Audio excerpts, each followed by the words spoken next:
طريقة سهلة وسريعة للقلقاس أكنك بتاكليه من مصر من هناك. أنا هنا كنت جايبة مسورة وسلقتها على ما أعتقد إن اسمها كده، بتمنى تكون اسمها كده. وهاخد النخاع اللي جواها والشوربة بتاعتها تحفة جدا، عايزة أقول لكم جميلة جدا شوربتها. تمام، وهعمله بطريقة سهلة جميلة جدا وسريعة، وفي نفس الوقت هتعجبك اكنك واكلها من مصر. دي الشوربه بتاعته، شايفين شوربته تقيله ازاي؟ انا بقدرش هبدا يعني اخلي العظم من الحاجات اللي جواه. تمام، شايفين الشوربه تقيله ازاي يا بنات؟ ما شاء الله الا بالله عليها. هاخد بقى كل اللي جواه واحطه على الشوربه، النخاع وكل بقى الحاجات اللي جوه العظم ده، وهحطها على الشوربه. هتديني دسامه وطعم تحفه.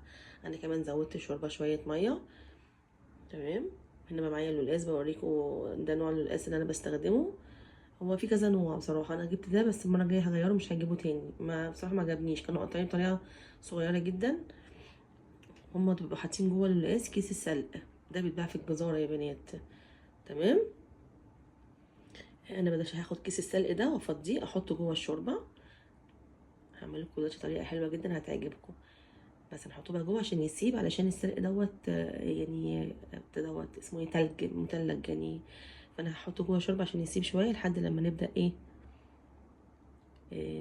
نعمل القلقاس. هنسيبه يغلي شويه مع الشوربه. تمام كده. وكمان انا في الناحيه التانية اللي انتوا شايفينها كده ضربه كزبره خضرا مع توم، وصفيتها زي ما انتوا شايفين كده، واخدت الميه بتاعتها هحطها على الشوربه. شايفين الميه الخضرا ازاي بتاعت الكزبره الخضرا؟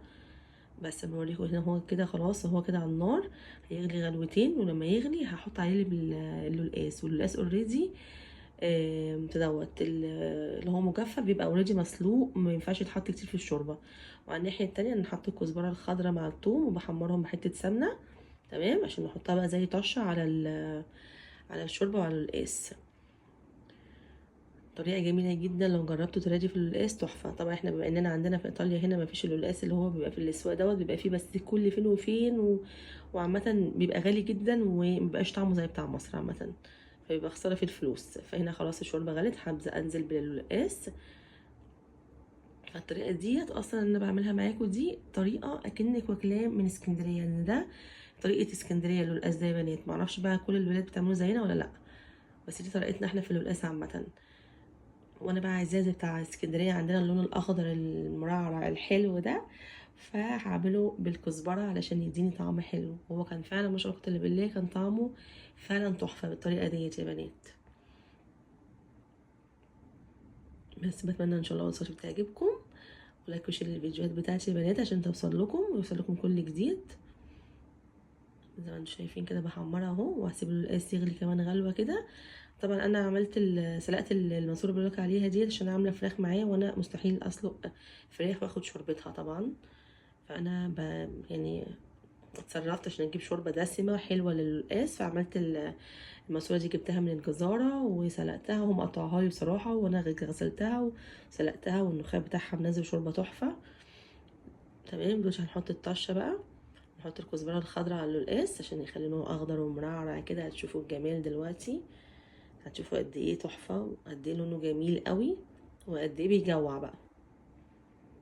بس احنا طبعا بدأنا في الشتاء هنا، والجو شويه يعني حبه يحرر وحبه يسقع، فاحنا بما اننا احنا بالنسبه لنا ده جو شتوي شويه، بنحب نعمل خضار كتير بقى.